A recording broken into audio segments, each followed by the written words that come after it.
Hola a todos, sean bienvenidos de vuelta a Solo un Crítico. El día de hoy vamos a hablar sobre la Primera Guerra Mundial. La Primera Guerra Mundial, también llamada la Gran Guerra, fue un conflicto militar de carácter mundial, aunque centrado en Europa, que empezó el 28 de julio de 1914 y finalizó el 11 de noviembre de 1918, cuando Alemania aceptó las condiciones del armisticio. Recibió el calificativo de mundial porque se vieron involucradas todas las potencias industriales y militares de la época, divididas en dos alianzas. Por un lado, la Triple Alianza, formada por las potencias centrales, el Imperio Alemán y Austria-Hungría. Italia, que había sido miembro de la Triple Alianza junto a Alemania y Austria-Hungría, no se unió a las potencias centrales, pues Austria, en contra de los términos pactados, fue la nación agresora que desencadenó el conflicto. Por otro lado, se encontraba la Triple Entente, formada por el Reino Unido, Francia y el Imperio Ruso. Ambas alianzas sufrieron cambios. Fueron varias las naciones que acabarían ingresando en las filas de uno u otro bando, según avanzaba la guerra. Italia, el Imperio del Japón y Estados Unidos se unieron a la Triple Entente, mientras el Imperio Otomano y el Reino de Bulgaria se unieron a las potencias centrales. Más de 70 millones de militares, de los cuales 60 millones eran europeos, se movilizaron y combatieron en la entonces guerra más grande de toda la historia. Hasta antes del comienzo de la Segunda Guerra Mundial, esta guerra era llamada la Gran Guerra o Guerra Mundial. La expresión, esta última, que en Alemania comenzó a utilizarse desde su comienzo, aunque solo se generalizó en Francia y el Reino Unido en la década de 1930, mientras que en Estados Unidos la denominación se impulsó a partir de su intervención en 1917, ya que allí se le conocía como la Guerra Europea.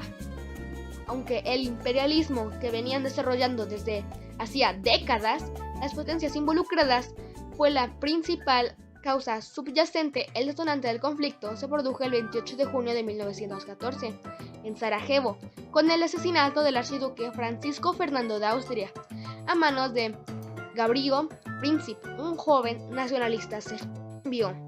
Ese suceso desató una crisis diplomática cuando Austria-Hungría dio un ultimátum al Reino de Serbia y se invocaron las distintas alianzas internacionales forjadas a lo largo de las décadas anteriores. En pocas semanas, todas las grandes potencias europeas estaban en la guerra y el conflicto se extendió a muchísimas más áreas geográficas.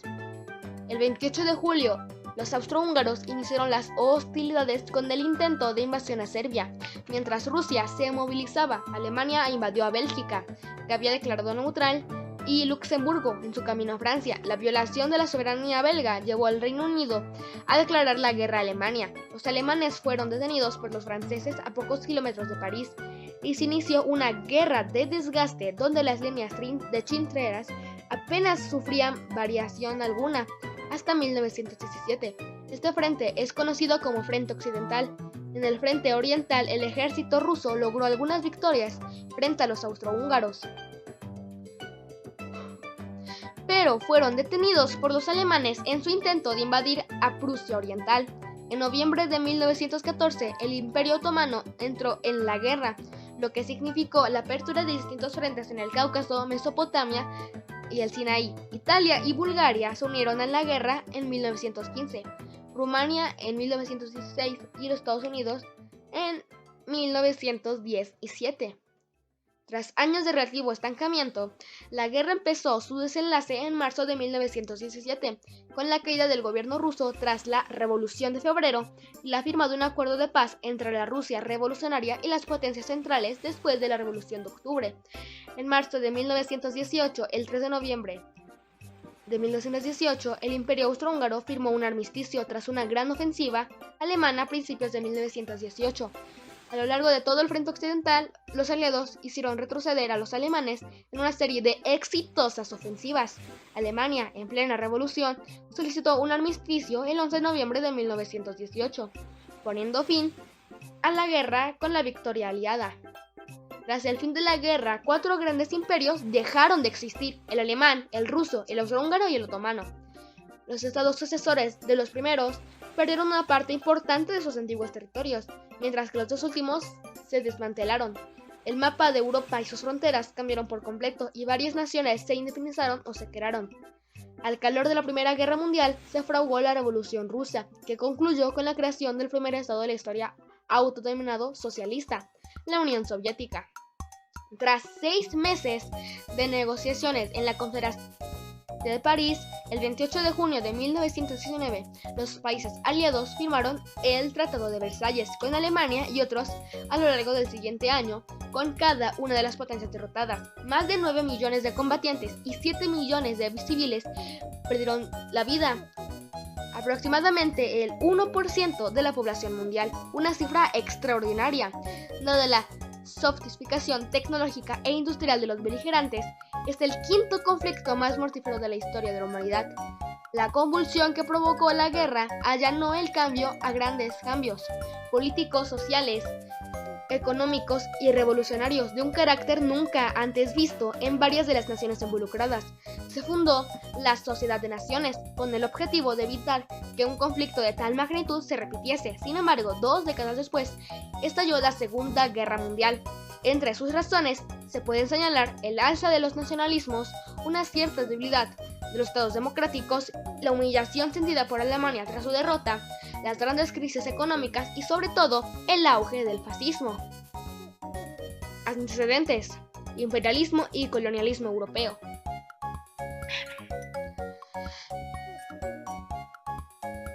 En 1914, Europa estaba en el cenit de su dominio mundial. Tras la revolución industrial y la explosión demográfica, Europa había logrado establecer una dominación política, económica y militar a nivel mundial, basada en una abrumadora superioridad técnica e intelectual. Reunía a una cuarta parte de la población mundial y cada año cientos de miles de europeos emigraban a países de ultramar, una inmigración que no había sido sino sembrar el dominio europeo sobre el resto del mundo.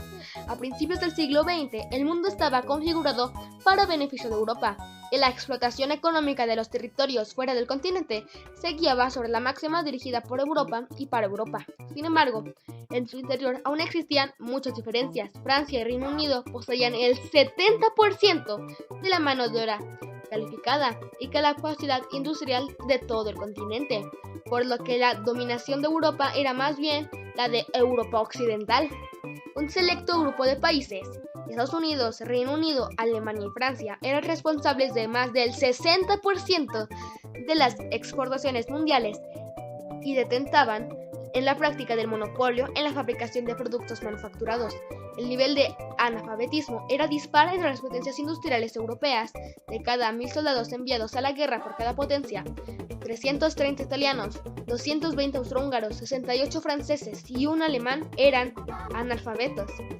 En vísperas de la Primera Guerra Mundial, Londres ejercía de centro de la economía mundial y Europa, la fábrica del mundo. Sin embargo, antes de 1914, esta hegemonía ya amenazaba con resquebrajarse, producto de las tensiones imperialistas entre las grandes potencias, del ascenso de Japón en Asia y los Estados Unidos en América, y en su interior la creciente influencia del marxismo y la agitación en un aumento de la clase obrera europea, que amenazaban con subvertir el capitalismo liberal y el orden social existente. El colonialismo europeo afectó a gran parte del mundo, con la excepción de China y otras naciones orientales que mantuvieron su independencia. También hubo casos de descolonización exitosos en algunos dominios británicos habitados por colonos o descendientes de colonos blancos, en las antiguas y diversas colonias españolas en América que alcanzaron su independencia en el siglo XIX. El establecimiento del protectorado francés sobre Túnez de 1881, la ocupación británica de Egipto de 1882 o el reparto o menos pactado de África tras la Conferencia de Berlín animó a las potencias europeas a la dominación de vastos territorios. Sin embargo, las crecientes tensiones en la carrera por la conquista de nuevos territorios fuera de Europa intensificaron las rivalidades y crearon alianzas entre las naciones del continente, en especial desde la década de 1890. Dado que la división del mundo estaba completa y a ella había llegado tarde el Reino de Italia y el Imperio Alemán, por lo que su parte era en menor relación con las demás naciones europeas. Sistema de alianzas. Durante todo el siglo XIX, las principales potencias europeas hicieron un gran esfuerzo por mantener el equilibrio del poder en toda Europa. dando como resultado una compleja red de alianzas políticas y militares en todo el continente para comienzos del siglo XX, aunque sus orígenes pueden remontarse a 1815, con la formación de la Santa Alianza entre Prusia, Austria y Rusia. Fue en octubre de 1873, con la negociación de la Liga de los Tres Emperadores, cuando se empezó a fraguar el sistema de alianzas puesto en marcha durante la Gran Guerra, ideado por el canciller otomano Otto von Bismarck. La Liga de los Tres Emperadores prometía ser una alianza entre las monarquías de Austria-Hungría, Rusia y Alemania, aunque finalmente fracasó. De acuerdos entre Austria, Hungría y Rusia sobre la política a seguir en los Balcanes. Esto condujo a la formación de la doble alianza entre Austria-Hungría y Alemania en 1839, vista como una forma de contener la influencia rusa en los Balcanes, donde el Imperio Otomano continuaba debilitándose. En 1882, Italia se unió a la alianza, por lo que se convirtió en la Triple Alianza. A lo largo de su gobierno, Bismarck había trabajado por mantener a Rusia del lado alemán, en un esfuerzo por evitar una guerra en dos frentes contra Francia y Rusia. A pesar de ello, cuando Guillermo II llegó al trono y se convirtió en Kaiser, sus diferencias con Bismarck obligaron a este último a retirarse. Su sistema de alianzas fue progresivamente desmantelado, incluido el Tratado de Reaseguro con Rusia, que el emperador se negó a renovar en 1890. Así pues, solo 2 años más tarde, se creaba la Alianza Franco-Rusa. Para contrarrestar a la Triple Alianza, Francia deseaba la revancha tras la derrota sufrida frente a Prusia en la Guerra Franco-Prusiana de 1870 a 1871. Mientras París estaba asediada, los principales alemanes habían proclamado el imperio, el llamado Segundo Reich, en el Precio de Versalles, lo que significó una ofensa para los franceses. La Tercera República perdió a Alsacia y Lorena, que pasaron a ser parte del nuevo Reich germano. Su recuperación era ansiada por el presidente francés Raymond Poincaré de Lorentz. En general, las generaciones francesas de finales del siglo XIX y sobre todo los estamentos militares crecientes con la idea nacionalista de aventajar a Alemania.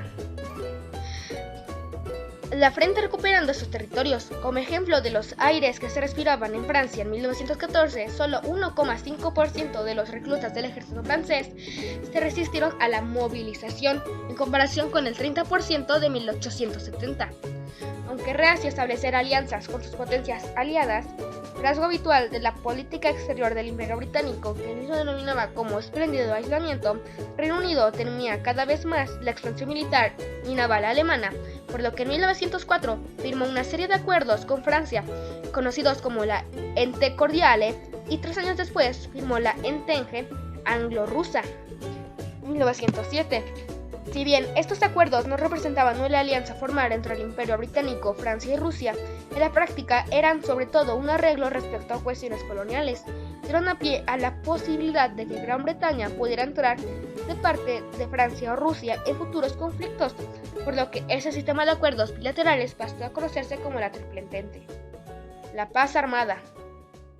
Tras la unificación alemana y la fundación del Imperio Alemán en 1871, después de la victoria teutona en la Guerra Franco-Prusiana, el poder industrial y económico alemán creció enormemente y con él la carrera de armamento se puso en marcha.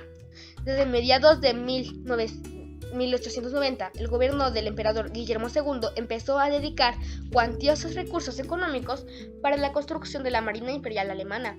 Bajo el mando del almirante Alfred von Tirpitz, la Armada alemana pretendía rivalizar con la Royal Navy británica por la supremacía naval en el mundo. Como resultado, las dos naciones empezaron a competir y dedicar esfuerzos cada vez mayores en la construcción de buques capitales.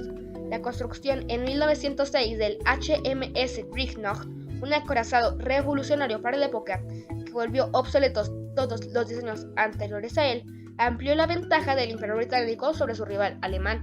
La carrera armamentista entre Reino Unido y Alemania, aunque los germanos consideraban Francia su propia rival, dentro de las fronteras europeas acabó extendiéndose al resto de Europa, y todas las grandes potencias dedicaron su industria a la producción de equipos y armas necesarias para un futuro conflicto paneuropeo. Así pues, desde mediados de la década de 1870 y hasta 1913, los gastos militares de Alemania y Reino Unido se triplicaron.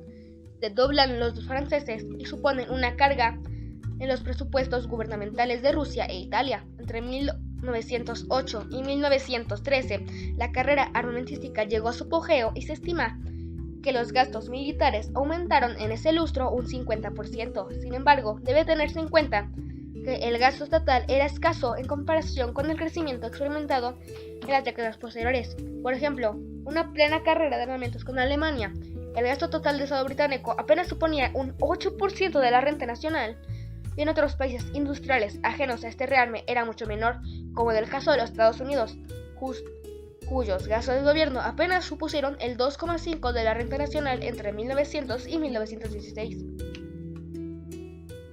Espero que les haya gustado el video de hoy. Dejen su opinión en los comentarios.